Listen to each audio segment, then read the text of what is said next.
ഏതോ ഒരു കുടുംബത്തിലെ 4 നായന്മാർ NSS നിന്ന് രാജിവെച്ചു. അപ്പോൾ ചോദിച്ചാൽ അവർക്ക് പോയി, അല്ല നമുക്കെന്താ, എല്ലാം പത്തനംതിട്ട ജില്ലയിൽ നിന്നാണ്. അപ്പോൾ അവിടെ ഒരു ഫ്ലെക്സ് ബോർഡ് 250 രൂപ കൊടുത്ത് ഏത് അലവലാതിക്ക് ഒരു ഫ്ലെക്സ് ബോർഡ് അടിക്കാം. ഏറ്റവും കരുത്തുറ്റ നേതാവ് തന്നെയാണ് general secretary G Sukumaran Nair sir. ഇപ്പോൾ വീണ്ടും നിങ്ങൾ എന്നെ യൂണിയൻ്റെ പ്രസിഡന്റായി തിരഞ്ഞെടുക്കുമ്പോൾ അദ്ദേഹത്തിൻ്റെ പിന്നിലായി പാറ പോലെ ഉറച്ചു നിൽക്കും പത്തനാപുരം NSS താലൂക്ക് യൂണിയൻ എന്നീ അവസരത്തിന് ആദ്യം തന്നെ പ്രഖ്യാപിക്കുകയാണ്. നമ്മൾ അദ്ദേഹത്തിൻ്റെ നിലപാടുകൾ, അദ്ദേഹത്തിൻ്റെ നിലപാടുകൾ രാഷ്ട്രീയമല്ല, NSS സമദൂര സിദ്ധാന്തത്തിൽ തന്നെയാണ് മുന്നോട്ട് പോകുന്നത്. പക്ഷേ അഭിപ്രായം പറയാൻ പാടില്ല എന്ന് പറയുന്നത് ശരിയല്ല. അദ്ദേഹം കഴിഞ്ഞ ദിവസം സർക്കാരിനെ കുറിച്ച് നല്ല അഭിപ്രായം പറഞ്ഞു. അദ്ദേഹം ഇതിനു മുമ്പ് സർക്കാരിനെതിരെ പറഞ്ഞിട്ടുണ്ട്, ഈ സർക്കാരിനെതിരെ പറഞ്ഞിട്ടുണ്ട്, UDF സർക്കാരിന് അനുകൂലമായിട്ട് പറഞ്ഞിട്ടുണ്ട്, കേന്ദ്ര സർക്കാരിന് അനുകൂലമായിട്ട് പറഞ്ഞിട്ടുണ്ട്, എതിരായിട്ട് പറഞ്ഞിട്ടുണ്ട്. അദ്ദേഹം NSSൻ്റെ അതാത് കാലഘട്ടങ്ങളിൽ NSS അഭിമുഖീകരിക്കുന്ന വിഷയങ്ങളുമായി ബന്ധപ്പെട്ട അഭിപ്രായമാണ് പറഞ്ഞത്. അല്ലാതെ അദ്ദേഹത്തിൻ്റെ രാഷ്ട്രീയ നിലപാടല്ല അദ്ദേഹം വ്യക്തമാക്കുന്നത്. ഈ ആവേശം കൊള്ളേണ്ട കാര്യമൊന്നുമില്ല. കാരണം സർക്കാർ ശബരിമലയെ സംബന്ധിച്ച് സ്വീകരിക്കുന്ന നിലപാടുകൾ നല്ലതാണ്. ഇപ്പോൾ ആവശ്യമില്ലാത്ത കാര്യങ്ങളൊന്നും വിവാദങ്ങളൊന്നും ഉണ്ടാകാതെ ശബരിമല കഴിഞ്ഞ സീസണിലൊക്കെ നന്നായി സർക്കാർ മാനേജ് ചെയ്തു, ദേവസ്വം ബോർഡിൻ്റെ മന്ത്രി മാനേജ് ചെയ്തു എന്ന് സർക്കാരിൻ്റെ എല്ലാ സംവിധാനങ്ങളും ഉണർന്ന് പ്രവർത്തിച്ചു എന്ന് പറഞ്ഞാൽ അതിൻ്റെ അർത്ഥം മറ്റുള്ളവരെല്ലാം മോശക്കാരും ശത്രുക്കളുമാണ് എന്നല്ല. അങ്ങനെ വ്യാഖ്യാനിക്കേണ്ട. അങ്ങനെയല്ല ജനറൽ സെക്രട്ടറി പറഞ്ഞത്. സർക്കാരിൻ്റെ ഭാഗത്തു നിന്ന് വളരെ നല്ല സമീപനം. NSSുമായി ബന്ധപ്പെട്ട്, നായർ സമുദായവുമായി ബന്ധപ്പെട്ടുള്ള വിഷയങ്ങൾ വരുമ്പോൾ സർക്കാർ NSSുമായി സംസാരിക്കുന്നു. അതിൽ തെറ്റെന്താ? സംസാരിക്കണമല്ലോ.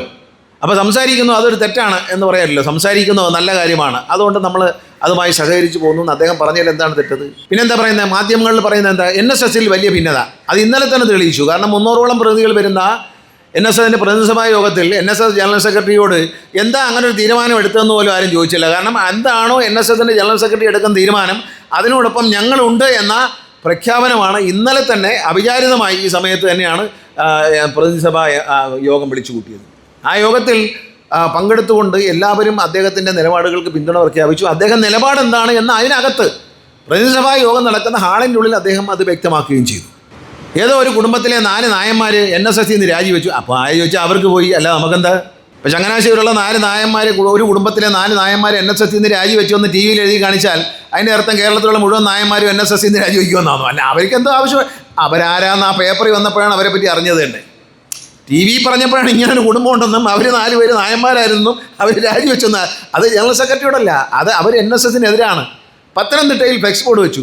ഈ പത്തനംതിട്ടയിലാണല്ലോ NSSനെതിരായിട്ടുള്ള കേസുകളെല്ലാം.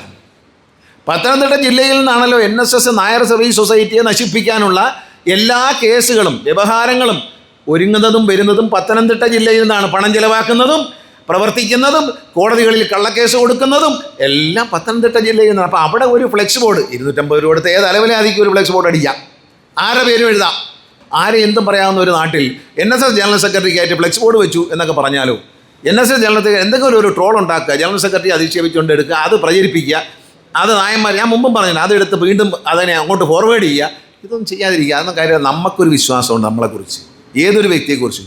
മടിയിൽ കനമുള്ളവനെ ഭയമുള്ളൂ എന്ന് പറയുന്ന പോലെ അദ്ദേഹത്തിൻ്റെ കയ്യിൽ കറ പുരണ്ടിട്ടില്ല. അദ്ദേഹം അഴിമതിക്കാരനല്ല, സത്യസന്ധനാണ്.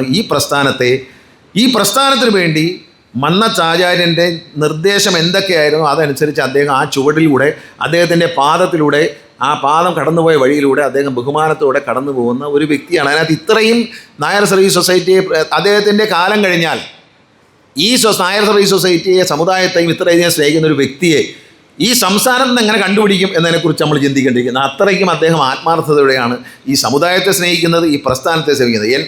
നായർ സർവീസ് സൊസൈറ്റിക്ക് നാണക്കേടുണ്ടാകുന്ന ഒരു കാര്യം അദ്ദേഹം ചെയ്യാറില്ല.